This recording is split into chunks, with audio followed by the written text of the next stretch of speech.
Today we are drawing Girafarig, the long-neck Pokémon. Game Freak categorized this thing as a giraffe. But let's look at the facts. It has a neck the length of a standard corgi, and the posture of someone who just realized they replied all to a company-wide email with a deeply personal complaint. As I start blocking out the rough sketch and these basic structural shapes, you immediately notice the core design philosophy. It's essentially a visual representation of work-life balance, where both halves actively hate each other and refuse to collaborate.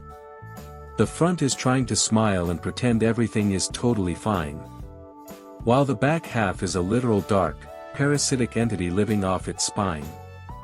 It's the biological equivalent of carrying your toxic ex around with you, every single day, to every single networking event.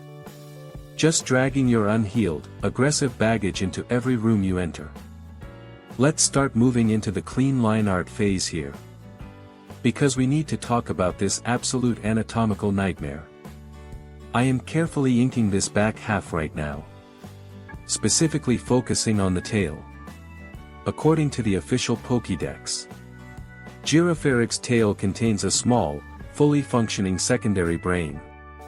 A brain that doesn't sleep, never shuts up, and indiscriminately bites anything that gets too close to its rear end. Think about the sheer, unfiltered horror of that biological setup. You are trying to enjoy a nice, quiet patch of grass on Route 43. Just minding your own business and chewing on some berries. And meanwhile, your own backside is aggressively attempting to consume a passing rattata. It reacts strictly to scents and sounds, meaning this creature has to experience all sensory input twice. Once from the front, and once from the worst possible anatomical location. Imagine trying to maintain any level of social grace when your rear end is a sentient, hostile roommate that you cannot legally evict. The Pokédex also casually mentions that the tail uses mysterious powers to drive away enemies. Bro.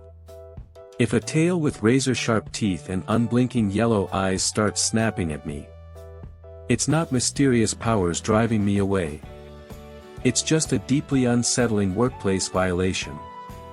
I'm lining these tiny little chompers right now, giving them the exact amount of chaotic, unhinged energy they deserve. It's basically a chain chomp stitched onto the back of an innocent herbivore. As a permanent prank. Science really took a mental health day with this one. Now that the line art is completely locked in, let's start laying down some flat colors. We have this very stark divide. The front is a bright, optimistic yellow with cheerful pink accents. And the back is this dark, oppressive, muddy brown. It's literally color-coded for clinical depression and corporate burnout. I'm blending the shading right where the two colors meet, trying to capture the exact moment a mental breakdown takes over your physical body. Let's talk about its typing. Normal and psychic. Being a psychic type usually implies a high level of intelligence, an elevated, almost enlightened state of mind. But Girafarig isn't manipulating the cosmos or bending spoons with its thoughts. It's just permanently subjected to its own intrusive thoughts on a 24-hour loop. Its tail literally does not require sleep, which means the front half is trying to get some much-needed REM cycles while the back half is doom-scrolling through the psychic ether. Living rent-free in your own head is bad enough, but having a second brain physically attached to your tailbone judging your every single move? That's just toxic micromanagement on a cellular level. I'm adding some darker tones to the spots on its back, because the lore gets even sadder when you look at its modern evolution. For over 20 years, this thing was just a forgotten middle-stage tragedy sitting in the PC boxes of millions.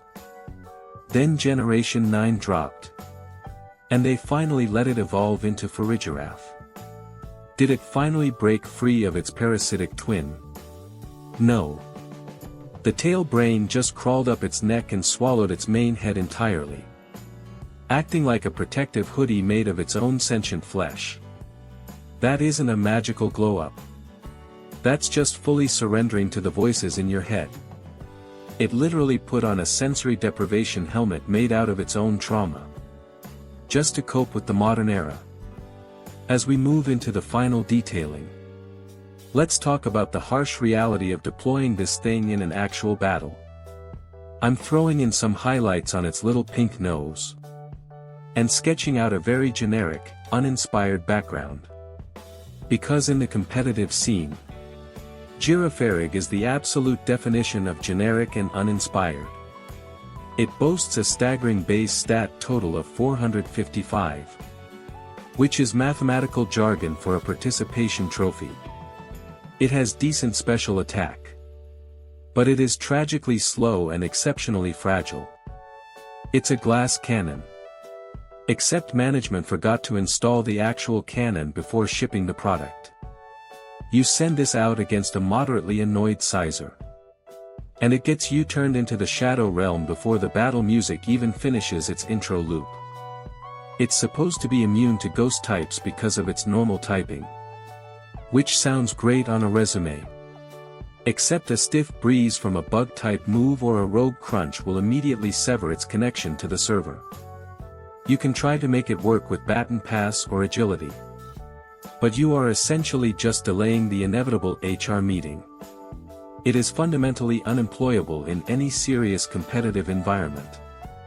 I'm adding the final rim light on the tail's unblinking eyes here, just to really emphasize the absolute lack of peace in this creature's day-to-day life. And we're done.